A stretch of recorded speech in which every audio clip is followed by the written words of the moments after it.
భగవంతుడి భాష మనలోని ఆలోచనల్ని వ్యక్తం చేయడానికి మనం భాషను సముచితమైన సాధనంగా వినియోగించుకుంటున్నాం. భాష పటిమ లేనప్పుడు అభినయం, హావభావాల ద్వారా వ్యక్తం చేస్తున్నాం. మరి భగవంతుడికి కూడా భాష ఏదైనా ఉన్నదా? ఆ భాష ఏమిటి? ఎలా ఉంటుంది? ఆ భాష ద్వారా ఏం చెబుతున్నాడు? మనం దాన్ని ఎలా గ్రహిస్తున్నాం? ఇలాంటి సందేహాలు కలగడానికి ఆస్కారం ఉంది.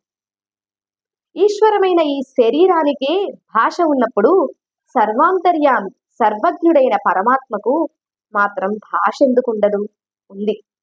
భాష అంటే మాటల, వాక్యాల, శబ్దాల? మౌనం కూడా భాషేనా? రమణ మహర్షి మౌని. ఆయన భాషే మౌనమే. ఆయన బోధనలు మౌనం ద్వారానే భక్తులకు సంప్రాప్తించాయి. దక్షిణామూర్తి మౌన సాధనం, జ్ఞానబోధ చేశాడు. అలాగే మహానుభావులు ఎందరో మౌనంగా ఉంటూనే తత్వబోధన చేశారు. భగవంతుడు మౌనంగానే ప్రకృతి ద్వారా మనకు జ్ఞానం ప్రసాదించాడు. ఇక నదులు, పర్వతాలు, వృక్షాలు, కొమ్మలు, కాయలు, పువ్వులు, పండ్లు, మేఘాలు, గాలి, నేల, వీటన్నిటి ద్వారా పరమేశ్వరుడు మనకెన్నో అమూల్యమైన సందేశాలు అందజేస్తున్నాడు. జ్ఞానం పదను పంచిపెడుతున్నాడు. ప్రతిఫలాపేక్ష లేకుండా ప్రతి వస్తువు మన సౌఖ్యాన్ని, ఆనందాన్ని అందజేస్తోంది. సూర్యుడు వెలుగునిస్తున్నాడు, చంద్రుడు వెన్నెలనిస్తున్నాడు, పూలు పరిమళిస్తున్నాయి, నదులు నీటినిస్తున్నాయి, మబ్బులు వర్షిస్తున్నాయి, పక్షులు కిలకిల రాగాలతో ప్రకృతిని పులకింపజేస్తున్నాయి, పొలాలు సస్యశ్యామలానిస్తున్నాయి, గోవులు క్షీరదాలిస్తున్నాయి, గాలి శ్వాస ద్వారా సకల ప్రాణకోటికి మనుగడనిస్తోంది. సృష్టి చక్ర నిర్వహణకు ఒక్కో వస్తువుకు ఒక్కో రకమైన సామర్థ్యం, శక్తి ఏర్పాటు చేశాడు భగవంతుడు.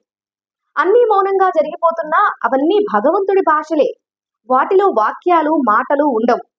అన్నీ వేటికవే పరమాత్మ సంకేతాలు అందినట్లుగా తమ తమ విధులను క్రమం తప్పకుండా నిర్వర్తిస్తున్నాయి. అనంతకోటి నామధేయాలున్నట్టే ఆయనకు అనంతకోటి భాషలు ఉన్నాయి. ఎవరి ఏ భాష ద్వారా కర్తవ్య బోధన చేయాలో అలా చేస్తున్నాడు. అలాగే మనకు తన మౌన భాష ద్వారా అనేక విధాలైన బోధనలు చేస్తున్నాడు. వాటిని గ్రహించడం, ఆచరించడం మన సుకృతం, వివేకం, ఆసక్తి మీద ఆధారపడ్డాయి. వేదాలు, శాస్త్ర పురాణాలు, ఉపనిషత్తులు, భగవద్గీతాది పవిత్ర గ్రంథాల ద్వారా మనకెన్నో ధార్మిక విషయాలు, నీతి సిద్ధాంతాలు నిర్దేశితమయ్యాయి. తపత్సంపన్నులు, మునులు, ఋషులు, రుధులు, వేదజ్ఞులు, పౌరాణికులు, పండిత శ్రేణులు, ప్రవక్తలు మనకు పరమాత్మ భాష ద్వారానే రసానందకర సిద్ధిని కలగచేస్తున్నారు. మన సుఖజీవన యాత్రకు ఉపయోగపడుతున్న విషయ పరిజ్ఞానమంతా పరోక్షంగా ఆయన భాషా వ్యవహారమే. ఒక్క మనిషి తప్ప ప్రకృతిలోని ప్రతి అణువు నిస్వార్థంగా సేవ చేస్తోంది. ఆ సేవలు, సుఖాలు పొందిన మానవుడు మాత్రం కృతజ్ఞాహీతుడై ప్రవర్తిస్తున్నాడు. అందుకే ప్రకృతి నుండి పరమాత్మ భాషను, భావాన్ని, సందేశాన్ని గ్రహించి తదనుగుణంగా నడుచుకోవాల్సి ఉంది. అనంతమైన భగవంతుడి భాషల్లో కొన్ని మనకు బాగా తెలియజేసినవే. అవే సత్యం, అహింస, ప్రేమ, పరోపకారం, భూతదయ, సచ్చీలం, క్రమశిక్షణ, సమయపాలన, నిస్వార్థ బుద్ధి, త్యాగశీలత, ధర్మం, దానం, నమ్రత, వాత్సల్యం, విధి నిర్వహణ, ఇలాంటివన్నీ మనకు ఎంత బాగా తెలుస్తాయో అంత బాగా మనసుకు దూరంగా ఉంచుతాం. అందుకే భగవంతుడి భాష అవగతం కాదు. ఆ సద్గుణాలన్నింటినీ మహానుభావులెందరో ఎప్పుడో సుగ్రాహ్యం చేసుకున్నారు, ఆచరించి చూపారు. కనుక వారందరికీ భగవద్భాష సుబోధకమే అయింది. ప్రధానంగా గ్రహించవలసింది భక్తి ఒక్కటే మనల్ని ఎక్కువగా దూరం తీసుకువెళ్ళలేదు.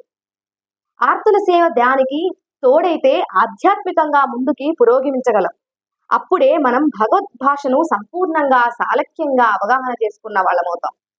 సద్గురువు మార్గ ప్రదర్శనతో సముచితమైన శిక్షణ పొంది సాధన చేసి సార్థక జీవన ప్రసార్థం సాగిస్తే భగవంతుడి భాషని మనకు అర్థమైనట్టే.